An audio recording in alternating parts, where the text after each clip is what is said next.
At 32, Claire Bennett had just buried her mother without hearing a single goodbye. They hadn't truly spoken in nearly 3 years. And now, there would never be another phone call, another chance to apologize, or another moment to take back the words that had pushed them apart. Claire expected grief, maybe a box of old photographs, perhaps a few unpaid bills. What she didn't expect was to sit across from her mother's lawyer and learn that Evelyn Bennett had left her a lakeside cottage listed in the family papers for just $90, with one condition that made Claire think her mother was still trying to control her from the grave. If Claire wanted to inherit it, she had to live there for 90 consecutive days. Friends told her it wasn't worth putting her life on hold for an aging cottage with bad plumbing, a leaking roof, and memories she had spent years trying to escape. Even Claire thought the condition was ridiculous. But angry enough to prove she could finish what her mother had started, she packed a suitcase and drove to Lake Marin, planning to stay exactly 90 days, sign the papers, and never return. Then, on her very first night, Claire walked into the bedroom she had slept in as a child and noticed something attached to the door that hadn't been there before.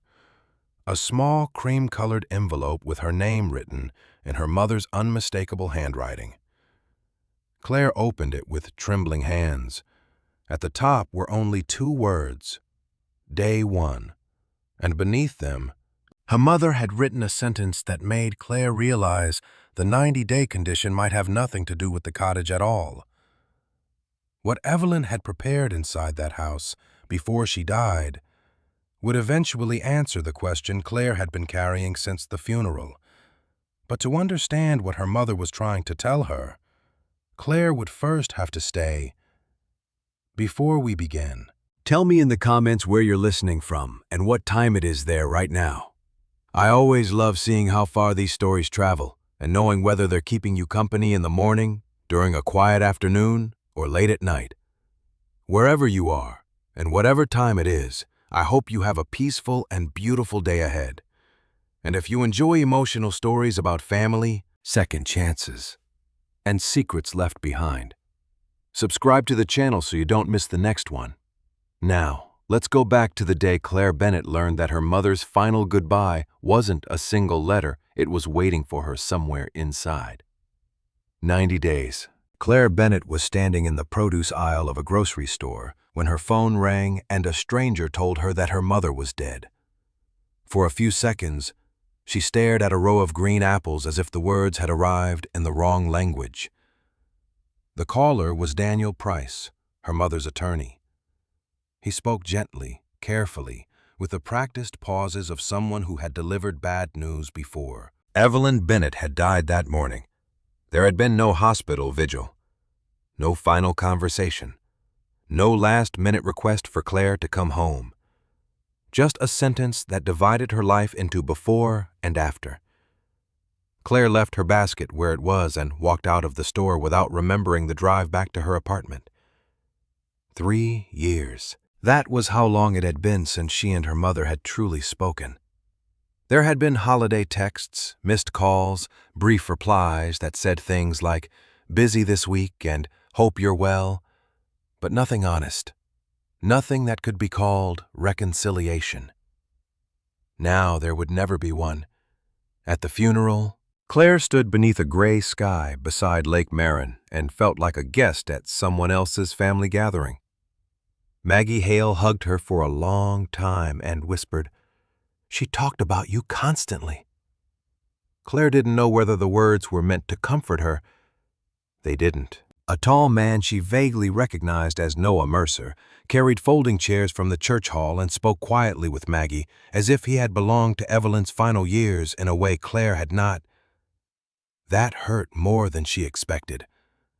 Her mother had apparently had people. Claire simply hadn't been one of them. 2 days later, she sat across from Daniel Price in his small office while rain tapped against the windows.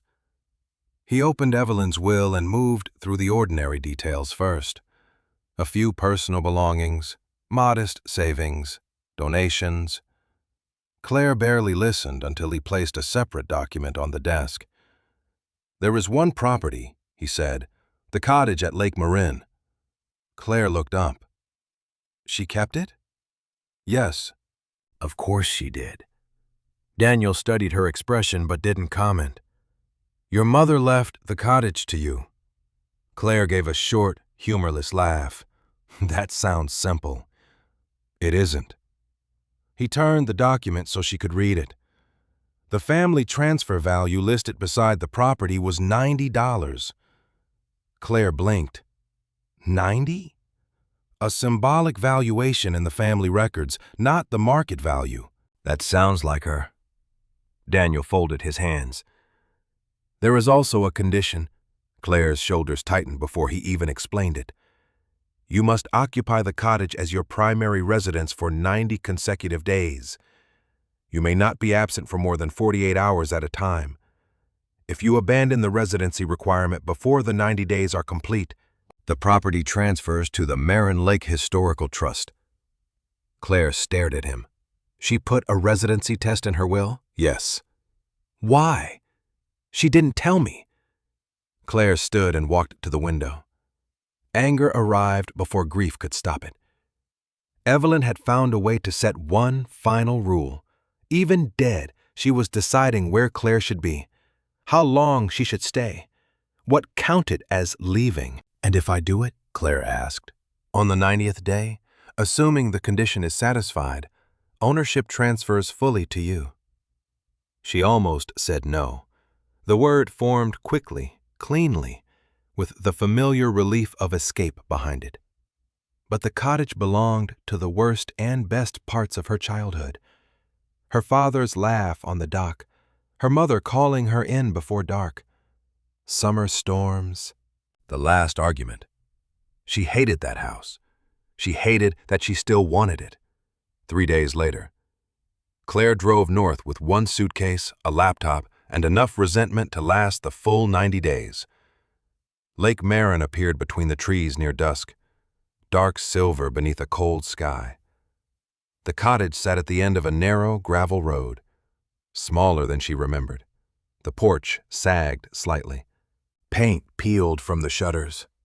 One gutter leaned away from the roof. She turned the key Daniel had given her and pushed inside. The air smelled of cedar, dust, and something faintly familiar she couldn't name. The living room looked almost unchanged. So did the kitchen. Claire carried her suitcase down the hallway toward the bedroom that had been hers as a child, already making a private promise. 90 days, then sell. She stopped with her hand on the doorknob. A cream-colored envelope had been pinned neatly to the center of the door. Her name was written across the front in handwriting she knew immediately. Claire. Her fingers went cold. She pulled the envelope free and opened it. Inside was a single card. At the top, in black ink, were 2 words: Day 1. Beneath them, her mother had written, "Claire, if you're reading this, you stayed the first night." Claire read the sentence twice, then looked down the empty hallway. How could Evelyn have known she would be standing there at all? Claire stood in the hallway until the cold from the floorboards crept through her socks. She read the sentence again, then folded the card and pushed it back into the envelope. "No," she said aloud. The cottage gave no answer. She carried her suitcase into the bedroom, set it beside the bed, and placed the envelope face down on the dresser. If Evelyn had planned some elaborate posthumous lesson, Claire was not required to participate. The will said she had to live here. It said nothing about following instructions. By morning, the cottage had begun making its own demands. The kitchen faucet coughed brown water before clearing. The toilet required 2 attempts to flush. One porch step shifted beneath Claire's weight badly enough that she nearly fell. Her phone showed 1 weak bar of service near the front window and none anywhere else. She was kneeling beneath the sink, trying to tighten a leaking connection with a pair of pliers she had found in a drawer, when someone knocked on the door. Claire opened it to find Noah Mercer standing on the porch with a toolbox in one hand and several pieces of lumber tucked beneath his arm. "Morning," he said. "Daniel told me you'd arrived. Daniel tells everyone where I am now. Your mother scheduled repairs." Claire looked at the lumber. "Before she died." Noah's expression changed slightly. "Yes." He stepped toward the loose porch board and tested it with his boot. "This was first on the list." Claire folded her arms. "How long were you working for her?" "Off and on for most of last year. Doing whatever needed doing." "That's vague." Noah met her eyes. "It's also true." Claire disliked the calmness in his voice. It reminded her of the funeral, of people speaking about Evelyn with the confidence of those who had actually been present. "Did she tell you about the 90 days?" "Some of it." "Some." Noah set the lumber down. "Claire, I'm here to fix the step, and I'm asking what you know." He hesitated. "Your mother made me promise you'd find things when you were ready." Claire stared at him. "Find what?" "I promised her I wouldn't answer that." "Convenient. Probably doesn't feel that way from where you're standing." She almost shut the door. Instead, she moved aside because the porch genuinely needed repairing, and because refusing help just to prove a point would only leave her with a broken ankle. Noah worked for nearly an hour. Claire watched from the kitchen as he replaced the damaged board, then checked the dripping pipe beneath the sink. He found a worn washer, replaced it from his toolbox, and turned the water back on. "She prepaid for several repairs," he told Claire. "So you don't owe me?" "She prepaid, yes." Claire glanced toward the hallway. Planning the inheritance was one thing. Paying a carpenter in advance meant Evelyn had expected Claire to come. That thought bothered her more than she wanted to admit. When Noah left, the cottage became quiet again. By evening, clouds gathered over Lake Marin, and rain tapped softly against the windows. Claire heated canned soup, ate half of it at the kitchen table, then wandered toward her old bedroom. The envelope was still on the dresser. She tried to ignore it. 10 minutes later, she opened it. There was more writing beneath the first sentence, folded behind the card. Claire sat on the edge of the bed and read. Evelyn described a thunderstorm when Claire was 7. Lightning had knocked out the electricity. Claire had been terrified and had crawled onto the living room floor beside her mother. Claire remembered the storm. She remembered crying. She also remembered Evelyn saying, "You're too old to be frightened by thunder." That was the version she had carried for 25 years. But Evelyn's note continued. She wrote that Claire had wrapped both hands around hers and refused to let go. Evelyn had remained awake beside her until sunrise, even after the storm passed. Because every time she tried to move, Claire tightened her grip. Claire lowered the page. A fragment returned unexpectedly. Candlelight against the ceiling, a blanket scratching her cheek, the warmth of someone's hand beneath hers. She had remembered the sentence. She had forgotten the hand. Claire swallowed and forced herself to continue. The final line read, "Tomorrow look beneath the loose board beside the kitchen window." She almost laughed. Of course, she whispered. She could wait until morning. Instead, she carried the note into the kitchen. The floorboards near the window looked ordinary until she pressed one with her heel. It shifted. Claire crouched, worked her fingers into the narrow gap, and lifted it. Beneath the board lay a small brass key attached to a paper tag. Written on the tag were 2 words, Day 2. Claire turned the key over in her palm. She knew every cabinet, closet, and bedroom in the cottage from childhood. At least, she thought she did. But she had never seen a lock in the house that this key could open.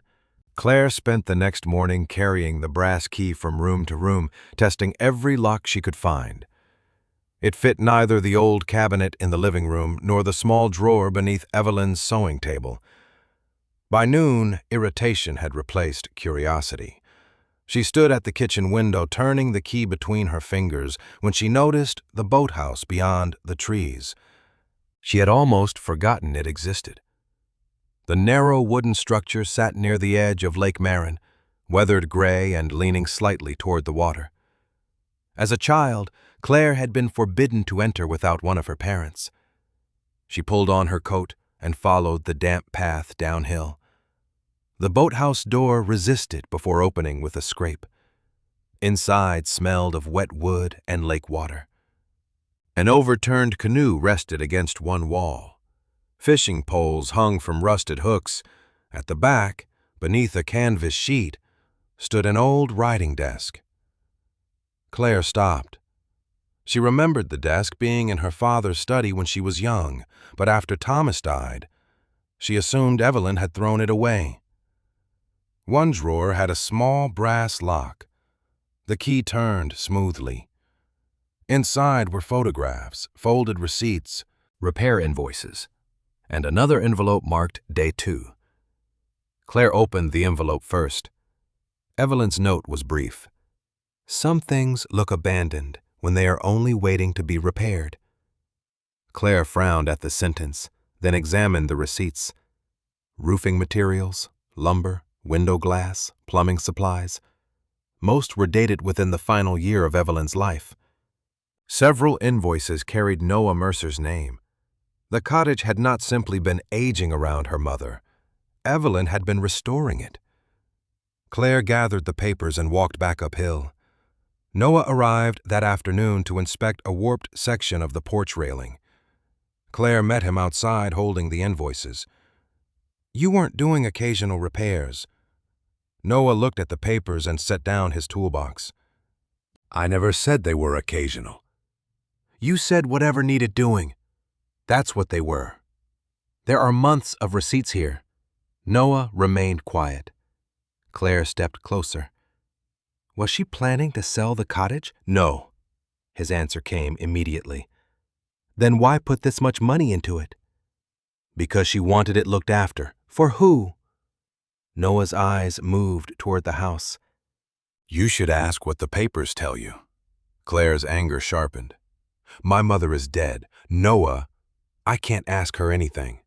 Everyone around here seems to know something about her last year except me, and somehow I'm expected to follow clues like a child. Noah absorbed the accusation without raising his voice. Your mother had offers for this place. Claire paused. What offers? People wanted to buy it. How much, I don't know every number. I know at least one was substantial. Claire looked back at the cottage. And she refused? Every time. That made even less sense 3 years earlier. Claire had been drowning financially after losing a major client and falling behind on rent. She had asked Evelyn to sell the cottage. Not give Claire the money outright, just stop pouring resources into a place they barely used. Evelyn had refused before Claire could finish explaining. The argument that followed became the last real conversation between them. She wouldn't sell when I needed help, Claire said. Noah's expression softened, which only irritated her more. I can't explain that for her. Then stop acting like you understand her better than I did. She went inside before he could answer. For the next hour, Claire sorted the desk contents across the kitchen table. Most were ordinary records, but beneath the invoices, she found a photograph curled at the edges. 3 people stood beside a thin maple tree near the lake. Thomas, Evelyn, and 9-year-old Claire, grinning between them with dirt on both knees. Claire remembered the summer. She remembered her father teaching her to skip stones and Evelyn complaining that they tracked mud through the cottage. She turned the photograph over. Evelyn had written a date and 5 words. The summer we almost left. Claire read it again. Almost left where? She had no memory of moving. That evening, she carried the photograph to Maggie Hale's house across the lake road. Maggie studied it for several seconds before inviting Claire inside. "What does this mean?" Claire asked. Maggie sighed. "Your parents were having a difficult year." "How difficult?" "They nearly separated." Claire stared at her. "No. They protected you from most of it." "I was 9. I would remember." Children remember what adults allow them to see. Claire left with the photograph feeling as though someone had shifted a wall inside her childhood. Back at the cottage, she returned to the papers and searched more carefully. Near the bottom of the desk drawer was an old bank envelope containing transfer records. Claire recognized her own account number. The dates were from the financial crisis 3 years earlier. Several deposits she had assumed were delayed client payments matched withdrawals from Evelyn's account. Claire sat very still. Her mother had helped her, secretly. Enough to keep Claire from missing rent, but never enough to reveal the source. Claire looked toward the photograph of the cottage, then at the transfer records in her hands. Evelyn had refused to sell this place even when Claire begged her to. Yet somehow, without saying a word, she had sent the money Claire needed anyway. Claire had spent 3 years believing her mother had chosen the cottage over her. Now she had proof that the story was not that simple. But the discovery left her with a question more painful than the belief it replaced if Evelyn had wanted to help her. Why had she hidden it? And why had keeping this cottage mattered enough to let her daughter walk away?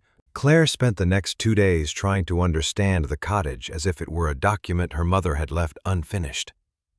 The bank records from the boathouse stayed on the kitchen table beside the photograph of the maple tree. But neither explained why Evelyn had refused to sell. So Claire started with the house itself. She opened drawers, checked old storage boxes, and searched through the shelves in the living room for anything connected to Thomas Bennett. Most of what she found was ordinary fishing licenses, faded receipts, a broken watch, a stack of magazines more than a decade old.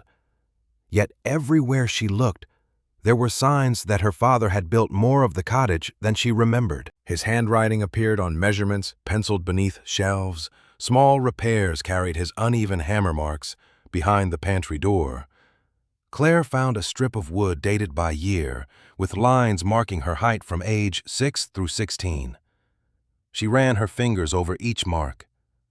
Evelyn had painted the kitchen twice since then, but she had left that narrow strip untouched.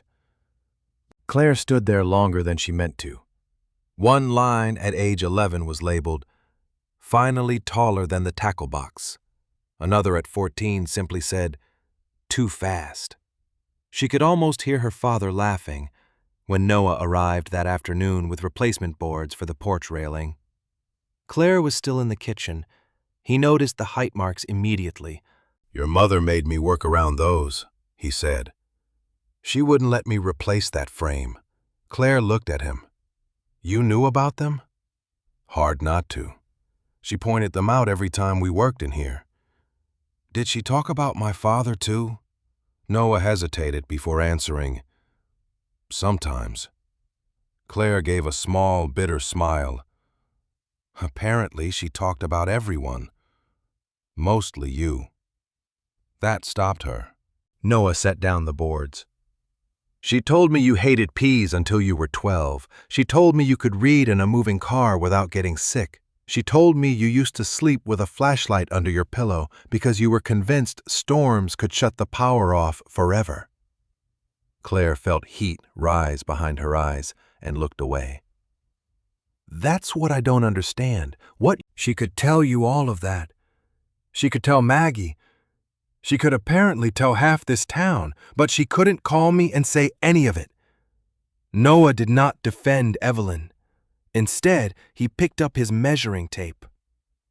"Maybe talking about someone is easier than talking to them when you're afraid of what they'll say back." Claire wanted to reject that, but it landed too close to something she recognized in herself. Before she could answer, thunder rolled over the lake. The sky had darkened quickly. Noah glanced toward the windows. Storms coming in faster than they send. Within 20 minutes, rain struck the roof hard enough to drown out conversation. Water began dripping near the back wall of the living room. Noah climbed into the attic while Claire moved furniture and placed bowls beneath the leaks. A sharp crack sounded from above. She ran to the hallway. "What happened?" "Roof flashing pulled loose. I can cover it, but I need you to hold the ladder outside." The thought of standing in wind and rain beside an aging roof seemed insane. But the alternative was watching the cottage take on water. For the next hour, they worked together in silence, Claire bracing the ladder while Noah secured a temporary tarp over the damaged section. By the time they came inside, both were soaked. Claire stared at her mud-streaked jeans and laughed once from sheer exhaustion. 90 days, she said. This place might not survive 90 hours. It survived worse. You sound like my mother. Noah wrung water from his sleeve. She said the same thing. Claire almost smiled. The expression disappeared when she noticed water spreading along the baseboard beneath the living room window. They pulled the rug back and found moisture seeping through the wall. Noah removed a narrow piece of trim to inspect the damage. The wood behind it had softened with age. As he worked it loose, a section of interior panel shifted forward. "That shouldn't move," he said. Claire crouched beside him. "Can you open it?" Noah carefully pried the panel away. Behind it was a shallow space between the studs. Inside lay a bundle wrapped in yellowed cloth. Claire's pulse quickened. She reached in and pulled it free. The cloth unfolded around a stack of envelopes tied with string. Every envelope carried her mother's name in handwriting Claire knew almost as well as Evelyn's. Thomas. Claire sank onto the floor. "These are from my dad." Noah stepped back, giving her room. The dates began when Claire was 8 and continued through the following summer. She untied the string. The first letters were ordinary enough: apologies for missed dinners, worries about money, promises that things would improve.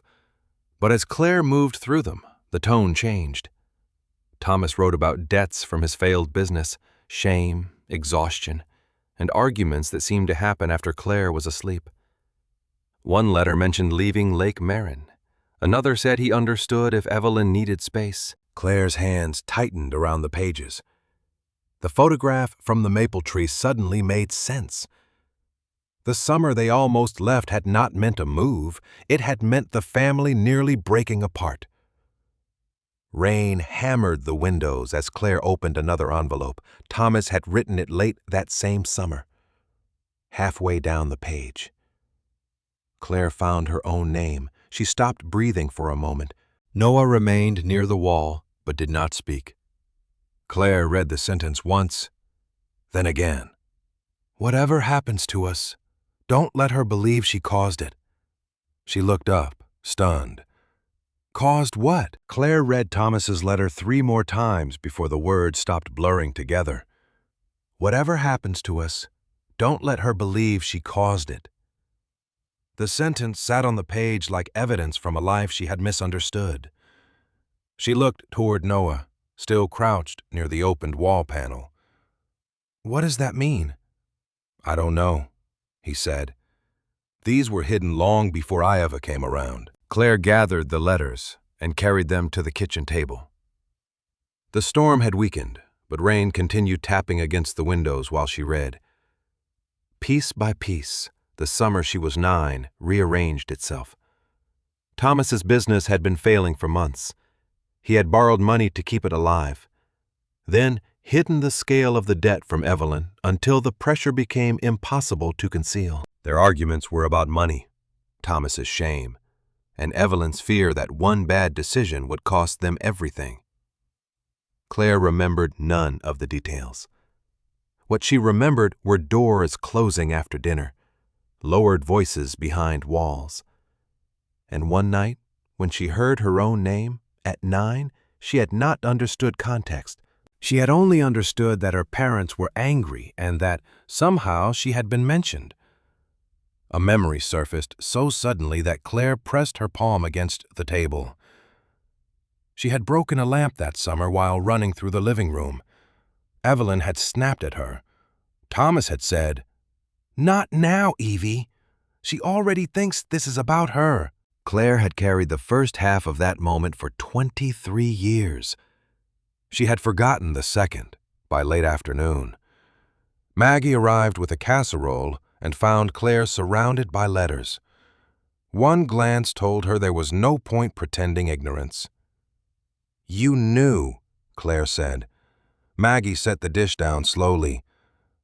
"Some of it. My parents almost separated, yes. And nobody ever told me." Maggie pulled out a chair. "Your mother thought protecting you meant keeping adult problems away from you. That worked beautifully." Maggie accepted the bitterness without flinching. Claire pushed one of Thomas's letters across the table. "He thought I blamed myself. For a while." "You did." Claire stared at her. "I did. You became very careful that summer." "Too careful for a 9-year-old. You stopped asking for things. You apologized for making noise." Evelyn noticed. Claire looked down. There were pieces of that too, small ones. Eating cereal for dinner and insisting she liked it. Telling her parents she did not need new sneakers. Listening outside their bedroom door and then returning silently to bed. Why didn't she tell me what was happening? Because Evelyn believed children should feel safe, not informed. Maggie sighed. She was wrong about some things. That simple admission softened Claire more than another defense would have. "She spent years not telling me things." "Yes. And then when I grew up, she acted surprised that I stopped telling her things too." Maggie's face tightened with sadness. Silence can become a family habit before anyone realizes it. After Maggie left, Claire returned to Evelyn's day entries. Another note directed her to an old tin in the pantry. Inside was a photograph of Thomas repairing the cottage porch, sawdust covering his shirt. With Evelyn's handwriting beneath it, this house gave him something he could fix when everything else felt broken. That evening, Claire finally understood why Lake Marin had mattered to her parents. After Thomas's business collapsed, the cottage had become more than a summer place. He repaired it himself because they could not afford contractors. Evelyn took extra work. They spent weekends restoring rooms one at a time. It was where their marriage survived the year it nearly ended. Claire could understand that.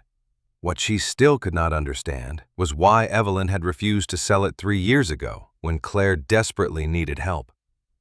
The next morning, she drove to Maggie's again and asked directly, "Did my father make her keep the cottage?" Maggie hesitated. "He asked her to." "Asked?" Before he died, he told Evelyn that whatever happened, he wanted the place to go to you eventually.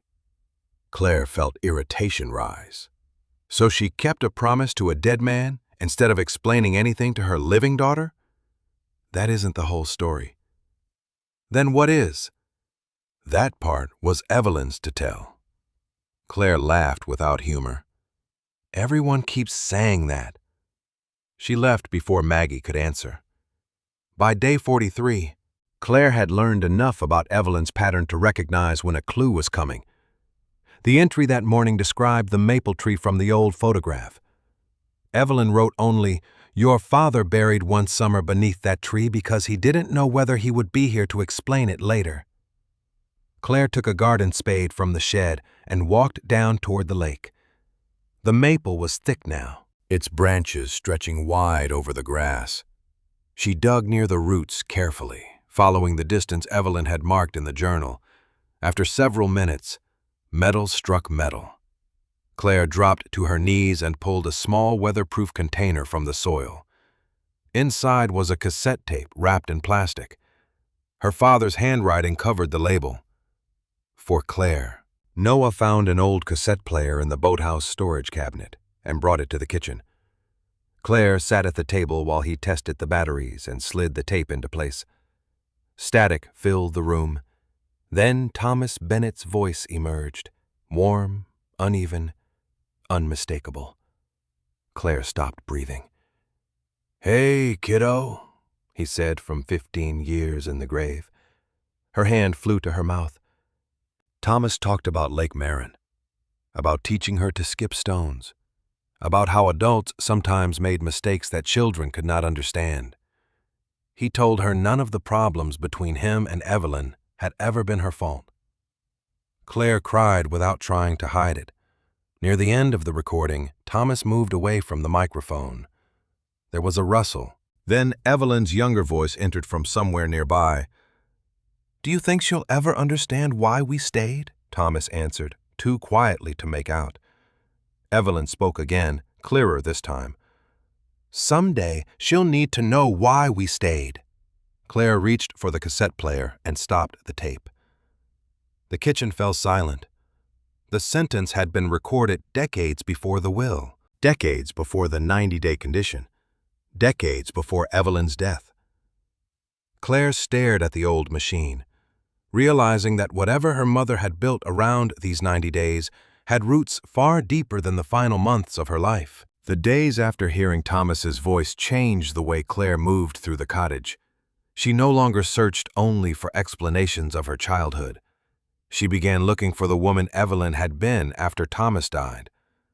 During the 15 years, Claire had mostly understood her mother through phone calls, arguments, and increasingly long silences. The next journal entries led her to a storage cabinet beneath the stairs. Inside were folders arranged by year. Claire expected photographs. Instead, she found bills, electricity notices, property taxes, medical invoices, repair estimates. Evelyn had marked too expensive and apparently completed herself. There were pay stubs from jobs Claire had forgotten her mother ever held: bookkeeping for a marina, weekend shifts at a garden center, temporary office work during winters.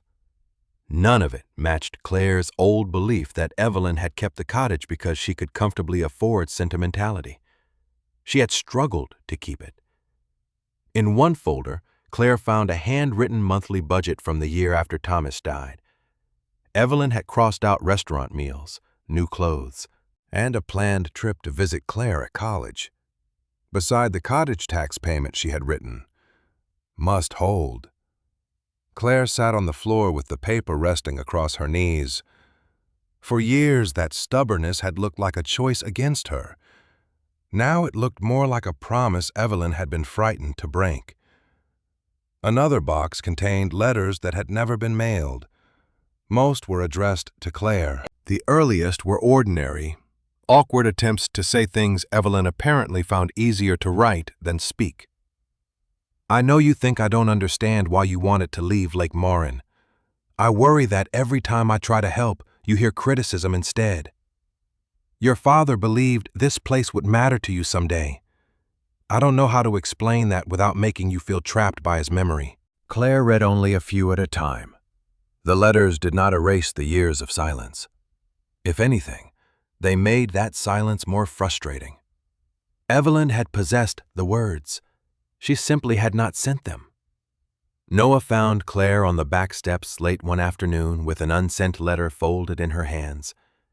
He had come to replace a cracked section of trim damaged in the storm, but instead of reaching immediately for his tools, he sat several feet away. "Bad one?" he asked. Claire looked toward the lake. "Not bad. That's the problem. I'm not sure I understand." She knew exactly what she should have said. Claire held up the letter. She wrote it down. Then she put it in a box. Noah nodded slowly. "That sounds like Evelyn. You say that like it's charming." "I don't." Claire turned toward him. "You knew her for what? A year? A little longer? And somehow you understood all these things she couldn't tell me?" Noah looked at his hands. "She was different with me because I wasn't the person she was afraid of losing." The answer quieted Claire. "What does that mean?" Noah hesitated. One night we were repairing the boathouse roof.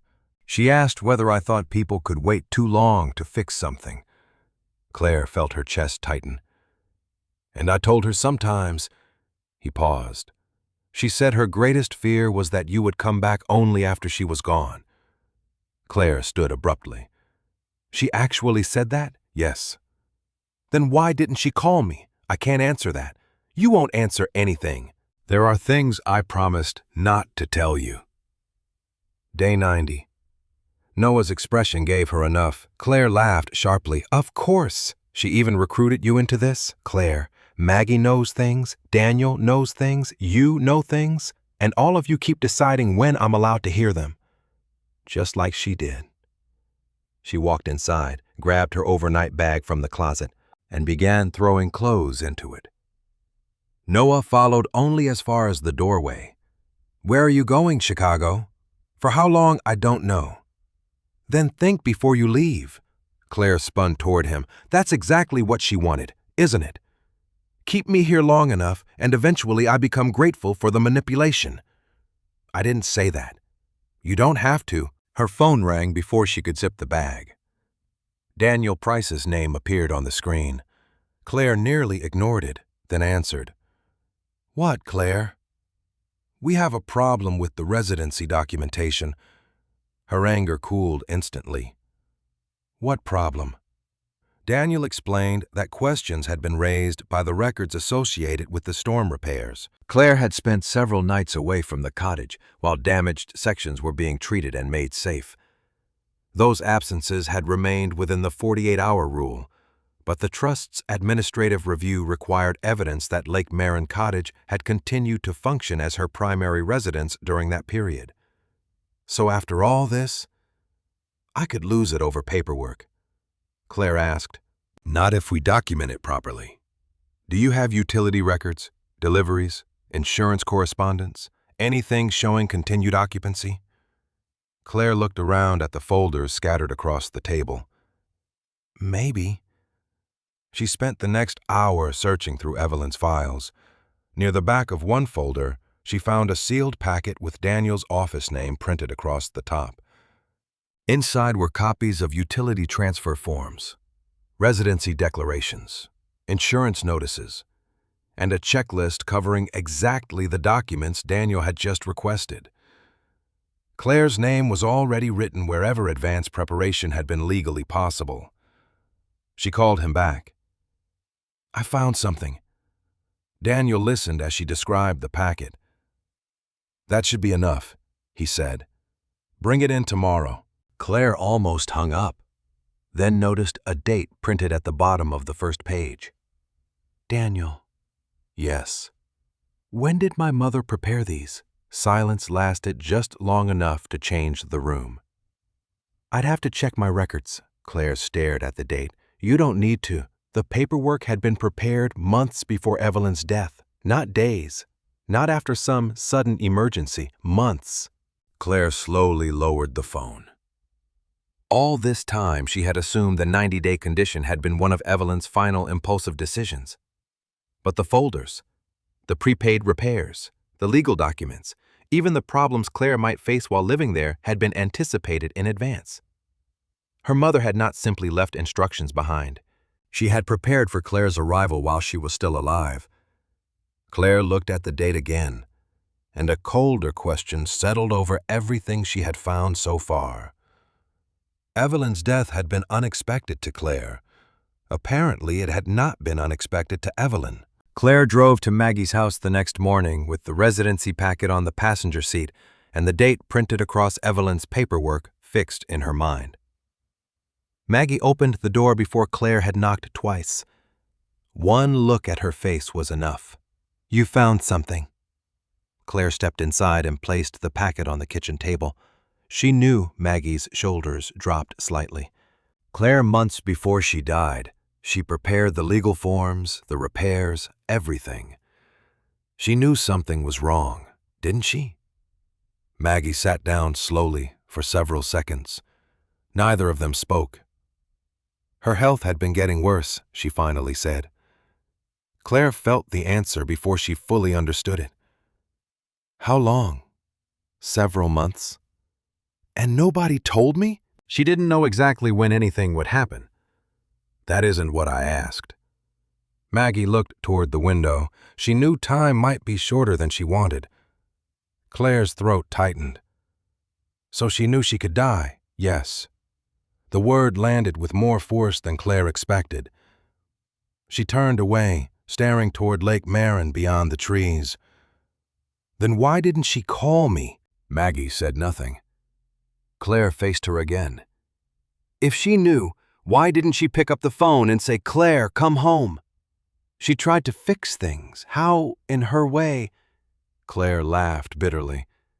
That phrase excuses everything around here. I'm not excusing her. That stopped Claire.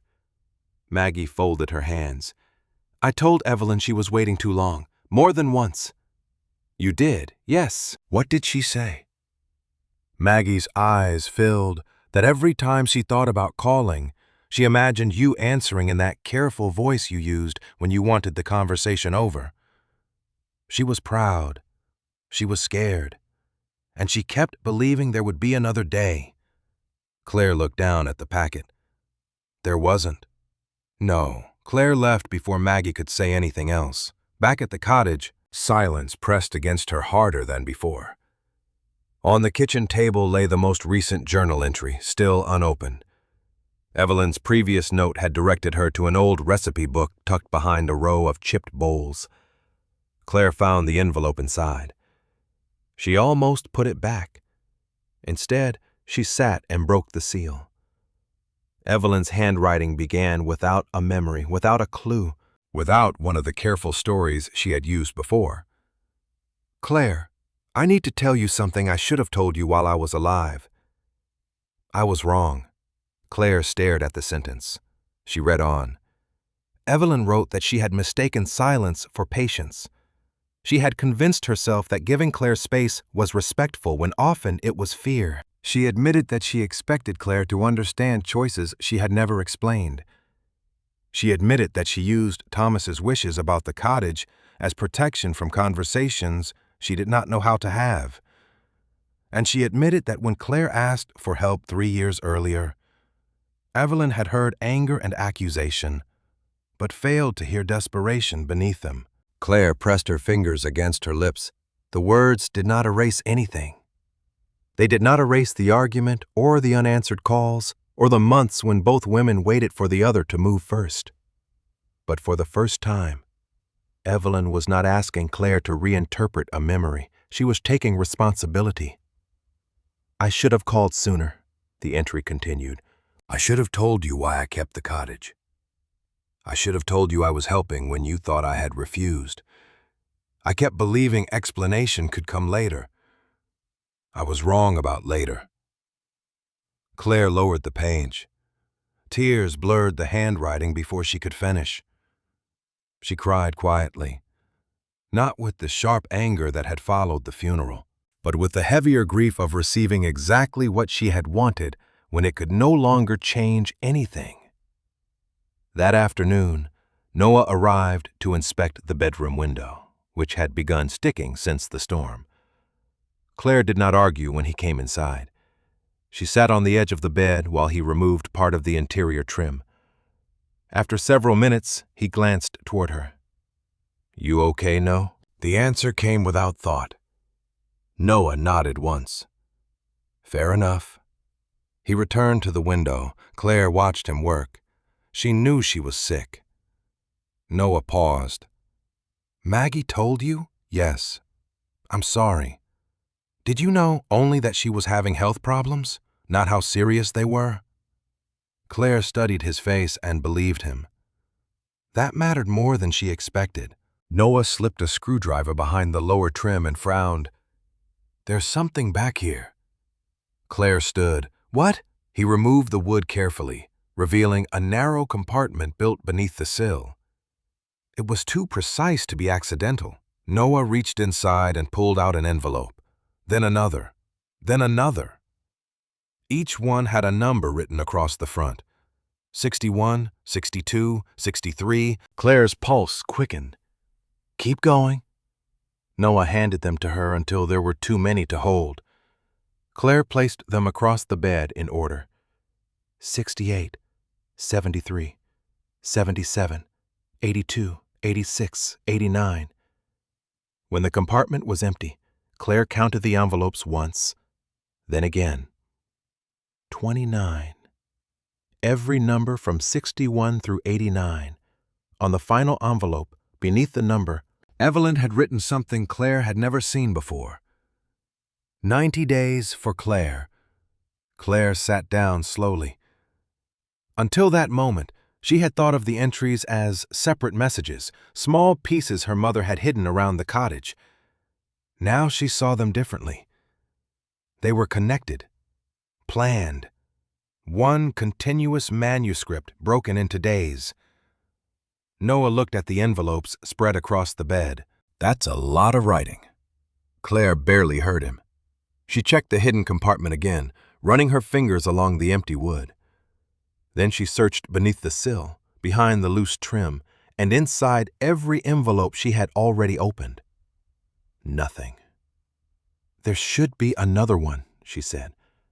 Noah looked at her. Day 90. Claire nodded. The sequence ended at 89. She searched the compartment a third time, though she already knew it was empty. Her mother had prepared 90 days for her. 90 days of memories, explanations, apologies, and clues. But the final entry, the one that might explain why Evelyn had built the entire inheritance around that number, was missing. For the next several days, Claire treated the missing day 90 as if persistence could force it to appear. She searched the bedroom first, removing drawers, checking beneath the bed, pressing every section of wall near the hidden compartment. Then she moved through the cottage. She emptied kitchen cabinets, examined books for hollowed pages, searched beneath loose floorboards, opened storage boxes, and returned twice to the boathouse. Nothing. By the third evening, the search had stopped feeling like curiosity and started feeling like panic. Noah found her sitting on the bedroom floor, surrounded by envelopes numbered 61 through 89. "You're going to take the house apart," he said. "Maybe she expected me to, or maybe she expected you to wait." Claire looked up sharply. "I've done enough waiting." Noah leaned against the doorway. "That isn't what I meant. Everyone keeps telling me when I'm ready, when it's time, when I'm supposed to understand. What if day 90 is the only part that actually matters?" "Then you'll find it when the plan says you should." Claire stood. "You know something?" "Not where it is, but you know what happens on day 90. Noah hesitated, and that was enough to frustrate her. "I made a promise to someone who isn't here. It still counts." Claire turned away. "That's easy for you to say." "No, it isn't." His voice was quieter. "You think I'm protecting Evelyn from you. I'm not. I'm trying not to take away whatever she wanted you to discover for yourself." Claire looked at the envelopes scattered across the floor. "What if I don't want to discover it?" Noah waited. "Then why are you searching so hard?" The question stripped away her anger. Claire sat on the edge of the bed. "Because I'm scared of what it says." Noah did not answer immediately. "As long as it's missing," she continued, "I can imagine she explains everything. I can imagine she says exactly what I need her to say, once I read it." "That's over." Noah sat several feet away. "Maybe the point was never one perfect explanation." Claire gave a tired laugh. "You really did spend too much time with my mother." "Probably." For the first time, the silence between them felt comfortable. Claire stopped searching that night. Instead, she began reading the numbered entries in order, one at a time. According to the days Evelyn had assigned, by day 70, the pattern became unmistakable. Each entry connected a place in the cottage to a memory. A memory led to something Claire had misunderstood. Then Evelyn offered what she remembered, not as proof that Claire was wrong, but as another side of the same moment. The kitchen was connected to the year Thomas lost his business. The porch belonged to the summer their marriage nearly failed. The boathouse held the recording Claire had never known existed. The bedroom contained Evelyn's apology. None of the entries promised treasure. None revealed a secret fortune or transformed Evelyn into a perfect mother. They simply kept asking Claire to remain in one place long enough to look again. On day 78, Claire opened an envelope and finally saw the title written inside, rather than only on the last bundle, 90 Days for Claire. Beneath it, Evelyn had written, "If you are reading these too quickly, stop. This was never meant to be a book you finished in one night." Claire smiled despite herself. She knew. She murmured, "Noah," repairing a cabinet hinge across the room, glanced over. "Knew what?" "Exactly what I try to do." "That doesn't surprise me." Claire closed the envelope instead of reaching for the next one. "The following week," Daniel Price called. "I found something in your mother's file I thought you should know." Claire sat at the kitchen table. "What?" "Your mother changed the occupancy provision shortly before her death." Claire straightened. "Changed it how?" "The original draft required 30 days. Claire looked toward the stack of envelopes. 30. She came into my office and changed it to 90. Did she tell you why?" Daniel was silent for a moment. "I asked because it was unusually specific. And she said, 30 days is enough time for Claire to endure something. 90 might be enough for her to belong somewhere again." Claire closed her eyes. After the call, she walked outside and sat near the lake. 30 days, 90 days. The number had not been arbitrary. Evelyn had chosen it deliberately. But why 90? Claire watched sunlight move across the water until an old memory surfaced without warning. She was 9, sitting on the dock beside Evelyn, kicking her bare feet above the lake. Thomas had been repairing something behind them. Claire had asked how much houses cost. Evelyn had given some impossible adult answer about mortgages. Claire had pointed at the cottage. "How much would you sell ours to me for?" Evelyn had laughed. "You don't have any money. I have $9. Then you're $81 short." Claire remembered laughing too. "Why 90? Evelyn had nudged her shoulder. $1 for every year until you're 90. Claire stood so quickly the dock boards creaked beneath her. $90, the strange family valuation in the inheritance papers. The number had been sitting in her childhood all along. More of the memory returned. After Evelyn's joke, Claire had insisted that if she ever bought the cottage, there had to be a place where important things belonged. She had run from the dock toward the house, Evelyn following behind her. Claire could suddenly see exactly where they had gone. Her pulse quickened. She turned toward the cottage. She knew where day 90 had to be. Claire crossed the yard with the memory returning in fragments. She had been 9, barefoot from the lake, arguing that every house needed one place for important things. She had run from the dock into the cottage and pointed to the narrow wooden ledge above the stone fireplace. "There," she had declared. "That's where you keep what you never want to lose." Evelyn had laughed and lifted her down. Claire had forgotten the moment until now. She dragged a chair across the living room floor and climbed onto it. Dust coated the ledge, except for a narrow strip near the wall where the wood looked slightly cleaner. Her fingers found a seam. She pressed, and a thin panel shifted inward. Behind it was a shallow compartment. Claire's heart began beating harder. Inside lay a flat envelope wrapped in waxed paper. Across the front, in Evelyn's handwriting, were the words, "Day 90. Claire climbed down carefully and sat on the rug. For days she had searched for this envelope. Now she hesitated to open it. The packet was thicker than the others. When she removed the wrapping, several papers slipped into her lap before the journal entry itself. The first was an unopened letter addressed to Claire. She recognized both Evelyn's handwriting and the address immediately. It was Claire's old apartment in Chicago, the one she had left nearly a year before her mother died. A postal stamp crossed the front, "Return to sender." Claire stared at it. She had moved after the rent increased and never told Evelyn directly. At the time, it had seemed unnecessary. Their conversations were already so rare that Claire assumed her mother would never need the address. Evelyn could have asked. Claire could have told her. Neither had. Beneath the returned letter was another sheet, unfinished and never mailed. "Claire, I don't know if you'll read this, but I need to stop waiting for the right way to say things." Evelyn had written several paragraphs before the words ended abruptly in the middle of a sentence. "I should have called you before." Claire closed her eyes. This was not the dramatic explanation she had secretly imagined. There was no lost final voicemail, no single accident that could erase 3 years of silence. Evelyn had tried to reach her. She had also waited too long. Claire had closed doors.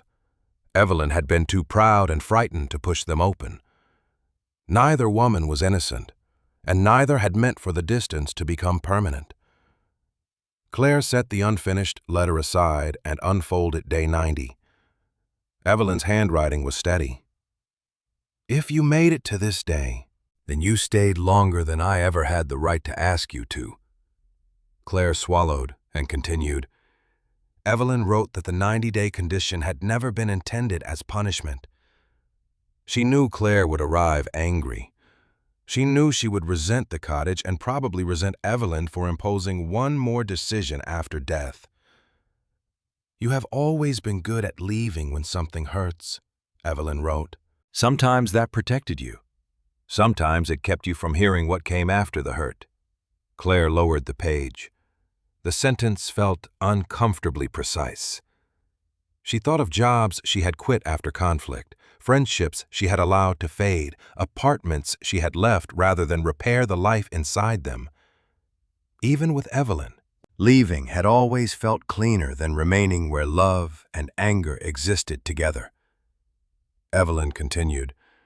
She had considered writing one final letter and leaving it with the will. Then she imagined Claire reading it in 10 minutes, deciding whether to forgive her, and returning to Chicago before the memories could become anything more than arguments on paper.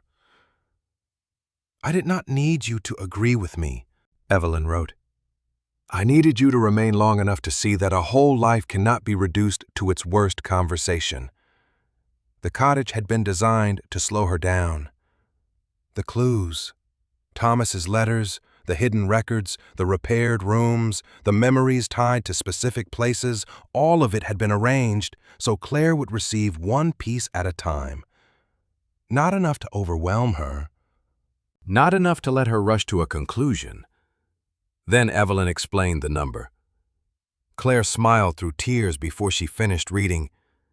"When you were 9, you asked how much I would sell this cottage to you for. You had $9. I told you the price was $90 for every year until you were 90.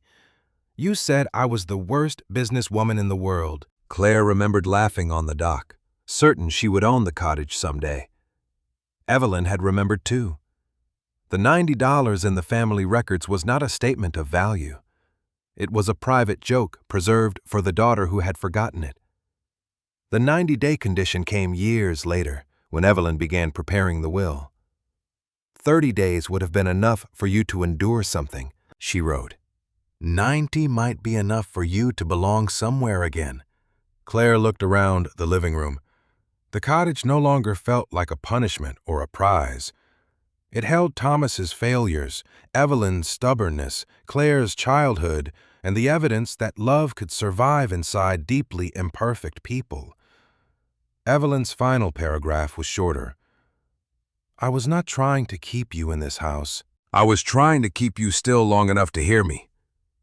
If I could not be here when you came back, I wanted time to say what I failed to say." Claire pressed the page to her chest and cried quietly. She had believed the will was her mother's final attempt to control her. Now she understood it had been something more difficult, an attempt to give Claire enough time not to run. When the tears finally stopped, she turned the page, expecting it to be blank. Instead, a second sheet was folded tightly underneath. Claire opened it. At the top, Evelyn had written one final sentence. "There is one thing I never told you about the day you left." Claire unfolded the final sheet with both hands. Evelyn's handwriting began slowly, the letters slightly more uneven than those on the previous page. "There is one thing I never told you about the day you left." Claire stopped breathing for a moment. She remembered that day with painful clarity. 3 years earlier, she had stood in the cottage kitchen asking Evelyn to sell the property. Claire had been short on money, frightened about rent, and ashamed of how badly things had unraveled in Chicago. Evelyn had refused without explaining why. The argument had grown sharper until Claire finally said the sentence she had regretted ever since. "Maybe that house is the daughter you actually wanted." Evelyn had gone silent. Claire had taken the silence as confirmation. She packed her bag, drove away, and waited for her mother to come after her. Evelyn's letter continued. "After you left, I packed a suitcase." Claire stared at the words. Evelyn wrote that she had gone upstairs, thrown clothes into an old travel bag, and called Maggie to ask if she could watch the cottage for several days. She planned to drive to Chicago the next morning.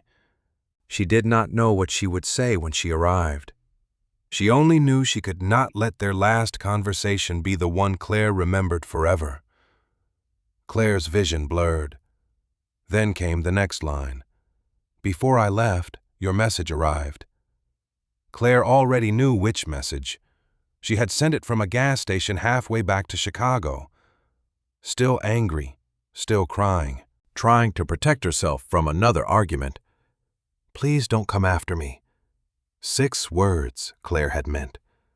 "Not tonight. Not while I'm this angry. Give me time." But she had never written any of that. Evelyn had seen only the 6 words. "I believed you were asking me to respect a boundary," Evelyn wrote. "So I stayed." Claire lowered the page into her lap. For 3 years, she had believed her mother watched her drive away and chose the cottage over her. Evelyn had believed something completely different, that Claire had asked to be left alone, and that loving her meant obeying. Neither woman had intended the separation to last 3 years. Neither understood what the other had meant. "I should have come anyway," Evelyn wrote. "I know that now. And you should have told me what you really meant." We were both waiting for the other person to translate silence correctly. "I am sorry I left you carrying the wrong meaning." Claire pressed the letter against her chest. She cried without anger this time. There was no villain hiding beneath everything she had discovered. No final betrayal. No one person she could blame for all the lost time. There were only 2 stubborn women who loved each other, each wounded enough to mistake silence for certainty. Evelyn had waited for Claire to invite her back. Claire had waited for Evelyn to prove she mattered enough to pursue. And while they waited, life kept moving. 3 days later, on the legal 90th day of Claire's residency, Daniel Price arrived at the cottage carrying a folder. Noah was outside finishing the porch railing, and Maggie had come over with coffee, but both remained on the porch while Claire and Daniel sat at the kitchen table. Daniel reviewed the records one final time. "You satisfied the occupancy condition," he said. "As of today, the cottage transfers fully to you." He slid the ownership documents across the table. Claire looked at the signature line. 90 days earlier. She had imagined this moment as an escape. Sign the papers, sell the property, return to Chicago, forget Lake Marin again. Daniel opened a second folder. "There is an interested buyer, if you still want to consider an offer." Claire looked through the window. Noah was measuring a replacement board along the porch. Maggie stood nearby holding 2 mugs. saying something that made him shake his head. Beyond them, the lake moved gently under the afternoon sky. Claire looked back at Daniel. No. No to the offer, no to selling, the answer came calmly. She signed the papers. The cottage was hers. Not because she had endured 90 days, not because Evelyn had forced her to remain, because now, when she was free to leave, Claire wanted the choice to belong entirely to her. She still had work in Chicago. She still had her own life. She did not want to preserve the cottage exactly as Evelyn had left it, or turn every room into a shrine. She wanted to repair what needed repairing, spend part of each year at Lake Marine, and let the place become something new without erasing what had happened there. After Daniel left, Noah stepped into the kitchen and glanced toward the signed papers. Done, Claire nodded. Done. Selling, no. A small smile appeared on his face. Then I guess I should stop treating the porch railing like a temporary repair. Claire smiled back. That would probably be wise. There was warmth between them now, but Claire did not need to name it. Noah was part of the life waiting beyond these 90 days, not the reason she chose to stay. That decision had to be hers first. Near sunset, Maggie appeared carrying a small cardboard box. Your mother gave me this months ago, she said. She made me promise I wouldn't hand it over until you completed the 90 days. Claire eyed the box. Please tell me it isn't another clue. Maggie smiled sadly. No, I think she was finished with clues. Claire opened it on the porch. Inside was only one photograph. She recognized herself immediately. 9 years old, sunburned across the nose, standing beside Evelyn on the dock. Both of them were laughing at something beyond the camera. Claire turned the photograph over. On the back, in Evelyn's handwriting, were the words, She thinks she wants this house someday. I hope what she really inherits is the feeling of having somewhere to come home to. Claire read the sentence twice. Then she walked down to the dock alone and sat near the edge with the photograph resting in her lap. The lake was turning gold beneath the evening sky. Behind her, the cottage windows caught the fading light. For 90 days, Claire had believed she was fulfilling the condition of Evelyn Bennett's will. She had counted mornings and nights. She had counted repairs, arguments, discoveries, and every remaining day between herself and freedom. Only now did she understand that Evelyn had spent her own final months fulfilling something too. She had repaired what she could. She had preserved Thomas's voice. She had left behind records that explained old choices, apologies for the choices she regretted, and memories Claire had allowed anger to flatten into simpler versions. She had written 90 days because one letter would never have been enough. Claire had wanted a perfect final goodbye, something clean enough to erase the years they lost. Evelyn had not given her that. She had given her something more difficult and more human evidence that love could exist beside mistakes. That two people could hurt each other without meaning to destroy each other, and that understanding did not require pretending the past had been painless. Claire looked down at the photograph of herself and Evelyn laughing on the dock. For the first time since the funeral, she could remember her mother without immediately remembering the last argument. Other moments were returning now. Thunderstorms, height marks in the kitchen, mud on the floor, her father's voice, Evelyn staying awake beside a frightened 7-year-old because Claire would not release her hand. The cottage had not changed the past. It had simply made the past larger than the wound. Claire turned toward the house. There was no legal condition left, no 48-hour rule, no lawyer measuring her absence, no document requiring her to sleep there tonight. She could pack her suitcase now, drive back to Chicago, and never see Lake Marine again. 90 days earlier, that freedom had been the only thing she wanted. Now it felt different. She slipped the photograph carefully into her pocket and stood, for the first time since arriving. Claire did not count how many days remained. There were none. She could leave whenever she wanted. And that was the day Claire Bennett chose to stay.